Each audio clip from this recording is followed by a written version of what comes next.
Ivous me dit il y a désormais un décalage entre le rendement sur le terrain de Griezmann et Atlético comparé à ses prestations avec les Bleus. Est-ce un problème de positionnement sur le terrain ou un problème désormais relationnel avec Dédé et la sélection?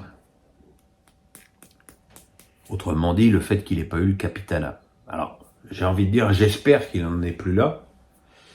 Parce qu'il ne va pas ruminer non plus 10 ans le fait de ne pas avoir été nommé capitaine. Sinon, ça en dirait trop sur son ego. Je pense que c'est surtout un problème de positionnement.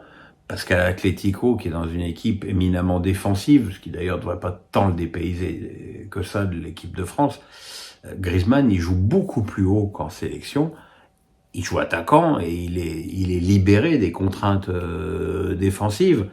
Alors qu'avec les Bleus, il doit beaucoup défendre, il doit participer à la création du jeu, et du coup, il est beaucoup trop loin du but adverse. Je pense que c'est une piste à explorer pour Deschamps dans les prochains matchs, c'est de rapprocher Griezmann du but, quitte à sacrifier un Thuram ou un Kolo Muani. J'imagine que pas grand monde ne pleurera là-dessus. Et voilà, je pense que la ligne de l'équipe de France, ça devrait être finalement plus Olise derrière, Dembélé, Griezmann presque en faux avant-centre et Mbappé à gauche. Donc il faut rapprocher Griezmann du but. Je pense que ses prestations avec l'Atlético en sont la preuve vivante. Question d'Eric SB. À l'issue des 5 premières journées, les 3 dernières places sont occupées par les 3 promus. Selon toi, lequel des 3 a le plus de chances d'échapper à la charrette en fin de saison? Clairement Auxerre, qui me semble offrir des garanties un petit peu plus importantes que Saint-Étienne, qui n'en offre aucune. Alors évidemment, on va pas non plus capitaliser uniquement sur ce dernier désastre à Nice, mais enfin quand même. Et Angers qui est vraiment très limité à ce niveau de la compétition. Donc en l'état actuel des choses, Angers et Saint-Étienne me semblent d'ores et déjà promis à la relégation. Et effectivement, derrière, il y aura un match entre des équipes comme Le Havre, Montpellier, attention à Montpellier et Auxerre, mais je pense qu'Auxerre a les moyens de se maintenir. Naf Forrest Gump. C'est comment d'habiter à La Baule toute l'année? La pré-saison touristique n'est pas un peu triste? Tu as ce qu'il faut en matière de soins médicaux. Moi j'adore La Baule hors saison. On y est, hors saison, regardez le temps qu'il fait. Bon, c'est vrai qu'on est que l'été n'est terminé que depuis 2 jours, mais il faut quand même pas oublier que Strasbourg hors saison, décidément, que La Baule hors saison, c'est quand même 20 000 habitants hiver, plus la Guérande, plus la Turballe, plus Saint-Liphard, plus Saint-Nazaire qui est quand même pas loin, donc il y a quand même énormément de monde qui vit là, et c'est une ville qui finalement a une activité tout à fait correcte l'hiver, sachant que moi, avec le foot, je suis à la maison déjà d'office 3 soirs par semaine. Donc voilà, et en matière de soins médicaux, ça c'est vrai que c'est un problème. Vous vous en souvenez, un petit problème de boutons, notamment celui-là qui était cancéreux. Il faut évidemment tout de suite aller à Paris, parce que trouver un dermato dans la région, c'est mission impossible. Quand j'ai eu mon éventration et mon occlusion le 1er mai dernier, par contre j'ai été remarquablement opéré à l'hôpital de Saint-Nazaire. Donc voilà, pour le reste effectivement, tout mon suivi de greffe c'est à Paris, donc voilà, l'autre jour vous voyez, j'ai été à Paris me faire opérer des voies biliaires, je suis parti 4 jours à Paris. C'est 4 heures de voiture, c'est 3 heures de train, on n'est pas non plus au Népal. Mohamed Camara me dit, Michel Platini a suggéré que l'on passe à 10 joueurs au lieu de 11, les joueurs étant plus athlétiques qu'avant, combiné à un 2x40 ou à une réduction du calendrier. Penses-tu que la solution idéale pour fluidifier le jeu est réduire le nombre de matchs soporifiques? C'est-à-dire que tu dis ça alors qu'on a eu une journée de championnat à 35 buts. Alors c'est vrai avec les 8 buts de Nice Saint-Étienne, mais bon, on a eu le choc de la soirée, enfin de la journée. Lyon-Marseille a été exceptionnel. Donc moi je suis pas fan de changer les règles d'un sport qui est immuable depuis plus d'un siècle. C'est pas là au sport de trouver une nouvelle règle, c'est aux joueurs de s'adapter à ça. Et moi je suis plutôt contre, parce que passer à 10 joueurs, ça veut dire tout repenser sur le plan tactique. Et si tu enlèves un joueur, ne rêvez pas, c'est pas un défenseur qui sera retiré, ce sera un attaquant. Réduire le temps de jeu, t'as encore moins de temps pour marquer les buts, et la réduction du calendrier, là oui, mais bon, ça c'est un autre débat. Sargeas me dit: ma question concerne Akliouche. Après sa super prestation en Ligue des Champions, le Monégasque semble à la fois avoir choisi pour l'instant l'équipe de France. Est-il le suppléant de Grisou en équipe de France? Je pense que dans un secteur de jeu, un style de joueur, effectivement, il est très prometteur. Mais il faut qu'il progresse encore, parce qu'il y a trop de matchs qui traversent de façon quasi anonyme. Là, effectivement, contre Barcelone, il a été magnifique tout le match, bien au-delà de son but. Et qu'il est évident que c'est un joueur qui peut apporter une solution à l'absence, de toute façon, plus ou moins un jour programmé de Griezmann. Je pense qu'aussi Olise, dans un style totalement différent, peut aussi postuler à un poste là. Désiré Doué aussi, s'il progresse. Voilà, il y a Cherki, s'il retrouve du temps de jeu et de l'efficacité avec Lyon.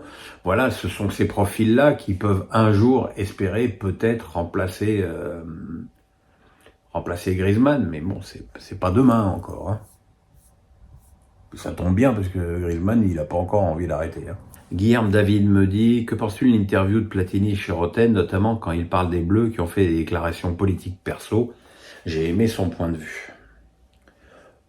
Ouais, moi aussi. C'est vrai que l'équipe de France, elle appartient à tout le monde, que tu votes LFI ou RN, et que les joueurs n'ont pas finalement à essayer d'influencer les Français en disant pour qui il faut voter ou pas voter. C'est un motif de discorde et voire de scission. Donc, moi, je suis assez d'accord avec Platini. Je pense que un joueur qui aurait dit écoutez, moi, je suis joueur de l'équipe de France, je joue pour tous les Français, je n'ai pas à donner mes préférences, il aurait mérité effectivement d'être salué pour cette attitude. Alors, peut-être pas très courageuse, selon l'expression mais je pense que Platini a raison. Jérémy me dit: petit retour en arrière, peux-tu partager tes meilleurs souvenirs de l'Euro 2000? Étais-tu sur place? Oui, j'étais sur place, j'ai eu la chance, je dis bien la chance, de suivre l'équipe de France pendant cet Euro 2000, où je pense qu'on a eu à cette époque-là la meilleure équipe de France de l'histoire, avec tant de joueurs au sommet de leur art, évidemment, Barthez, Blanc, De Sailly, Zidane, Henry. Moi, ce que je me souviens, c'est que l'équipe de France s'entraînait à Wavre, et quand tu suis l'équipe de France, aller à l'entraînement, c'est parfois un peu la corvée. Et là, tout le monde voulait y aller. C'était, je me souviens même qu'Henri Émile avait dit qu'il y avait trop de journalistes aux séances d'entraînement, parce que c'était extraordinaire. C'était les Harlem Globetrotters. Je me souviens de Zidane et de Dugarry qui arrivaient sur le terrain pour l'échauffement et qui envoyaient le ballon en chandelle et faisaient des contrôles en amorti en coup du foulard. C'était un régal. Je me souviens même qu'Henri Émile avait été obligé de calmer le public parce qu'il y avait eu un but extraordinaire pendant l'entraînement et que les gens étaient devenus fous. C'était vraiment une équipe de dingue, avec un parcours de dingue, parce qu'il faut bien voir que quand tu bats dans la même compète le Danemark, la République tchèque, l'Espagne, le Portugal et l'Italie, c'est une performance extraordinaire d'une équipe extraordinaire, comme on n'en verra à mon avis plus jamais. Marco me dit, bon, sérieusement, comme tout le monde, je trouve horripilant cette histoire de fanzone sur DAZN, qui revient sur le tapis 150 fois par match, mais hier on était plusieurs à se demander quel est le but, ça leur rapporte quoi. J'imagine que toi tu dois savoir.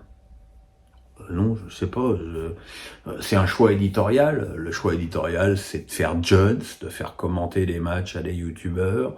Alors quand c'est Braque, que je connais bien, ça va. Quand c'est l'autre, ça va pas. Ce qui est horripilant, c'est la plupart des mecs qui sont sur le terrain et qui en font des caisses, mais c'est insupportable.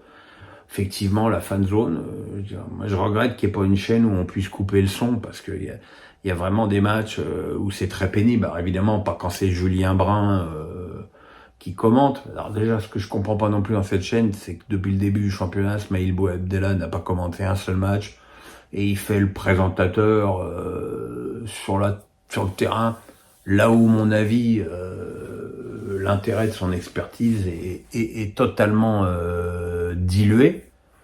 Donc voilà quoi. Donc non, je suis pas. C'est la 5e journée et je suis toujours pas habitué. Ça me désole toujours. La qualité du produit qui est vraiment terrible, quoi, parce que encore une fois, quand t'as tes 3 matchs à 17h, t'es obligé d'en choisir un, parce qu'évidemment, si tu changes de match, t'as 30 secondes de temps de chargement à chaque fois, donc c'est pas possible de zapper d'une pelouse à une autre. Donc voilà, quoi, c'est